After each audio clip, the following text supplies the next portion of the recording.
Hello and welcome to all the men and women of the West. I'm Joe here from my co-host Dan. Hello and greetings. And we've got another cult video for you all because, busy these days. Don't worry, we'll have another book club video out for you next week. We're very eager for that. And this video is about Cull holding up the crown. And this is very important and actually is a good video for a follow-up to last week's video of Cull as he slew Borna, because really the two actions are synonymous with each other. The slaying of Borna and the holding up of the crown. As the succession is now out in the question, in the open, and nobody's too sure what happens next. The last of the line to which Borna belonged to is his cousin. Then you have General Taligaro, and of course you have the usual possibility of an usurper. So the entire succession is an open question. That said, Cull quietly, after he slays Borna, walks over to the crown, being sure to carefully lift it up with his sword because it's kind of been in a fire and, he doesn't want to burn his hands. That said, Taligaro immediately reaches out a palm with a greedy, hungry look in his eyes. The actor does a great job. And he says, "The crown, Cull, succession falls to me." When actually Taligaro is not of the royal line, I believe. Or if he is, he's of a distaff line. He does not really have a claim. But he wants it. And if he does have a claim, it's like, dude, your family just died. Yeah, but he'll mourn later. He's got, things to worry about like succession, executions, birthday parties. Oh, no, wait, never mind. Everyone who would have a birthday party are dead now. Guess that doesn't matter. But Taligaro's greedy look briefly startles Cull, it seems. So I think Cull's kind of going...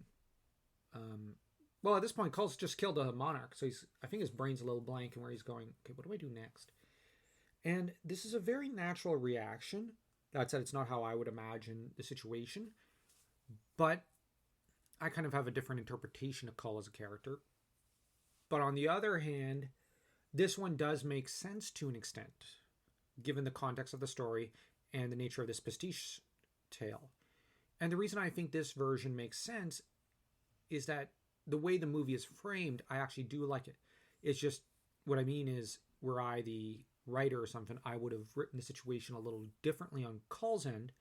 Then again, I'd rather a Cull TV series than a Cull movie, as everyone well knows.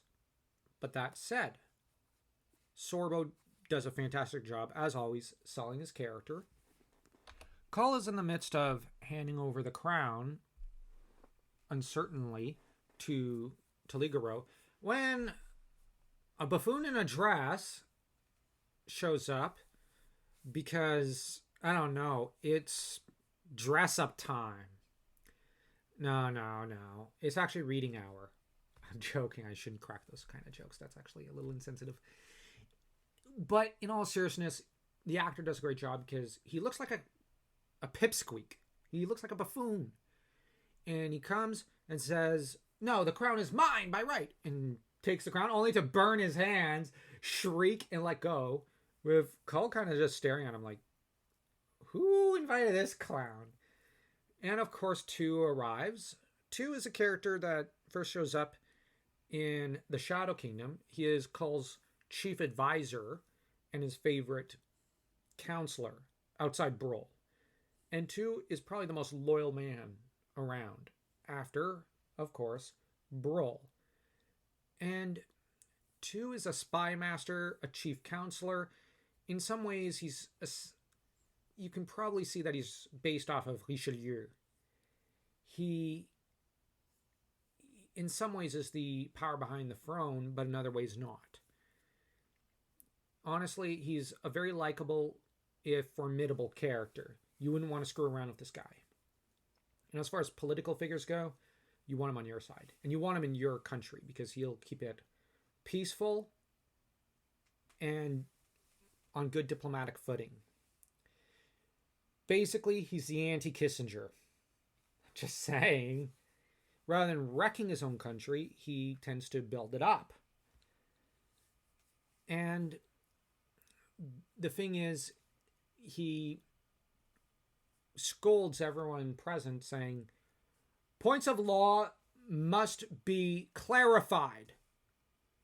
And as the foremost leading legal expert in the realm, he's well equipped to preside over this court case.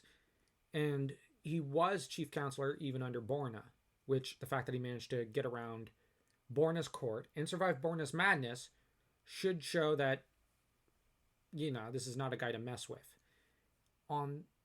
Now, that aside, I do wonder if maybe Borna was kind of maybe scheming to get rid of Borna because Borna is kind of evil and insane. Who knows? Cousin says, it's mine, only for Borna to interrupt. No, it is mine.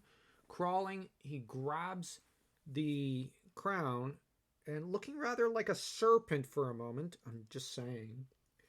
He does look like a serpent for a moment, which I think that was on purpose by the director and this actor. Because this actor was in the first Conan the Barbarian movie, and he was really good in there, and he's really good in here. And he offers up the crown to Kull, nominating him as his successor. Telling him, you can have it if you can keep it. And essentially offering Kull a poisoned chalice. And Kull, a little swept up by the moment, and by greed, heartily agrees to it, not yet realizing it is not good to be the king a lot of times. In a lot of eras, not a good time to be a king. When a kingdom is at its peak, it's a good time. But this is Volusia in decline. Now, that said, the Golden Age will come along during Kull's reign and right afterwards, in his son's time. But that's but an interlude to a kingdom in decline. Any other thoughts? It's quite the scene, because I like how here it is. They all think he's dead when he's just still bleeding out. He's not dead yet. And yet they're all arguing over the crown. And the insane Borna decides, okay, I'll nominate my killer out of revenge. Because those two are more obsessed over my crown. And they'll kill my killer. Okay. This is essentially the Alexander the Great situation where to the strongest. Although historically I suspect he was more saying rather than to the strongest. I think it's Craterus, who was his best mate. Because, you know. Anyways. If you enjoyed this video, don't forget to smash that like and that subscribe button as though you were Kull taking out the fake Kull.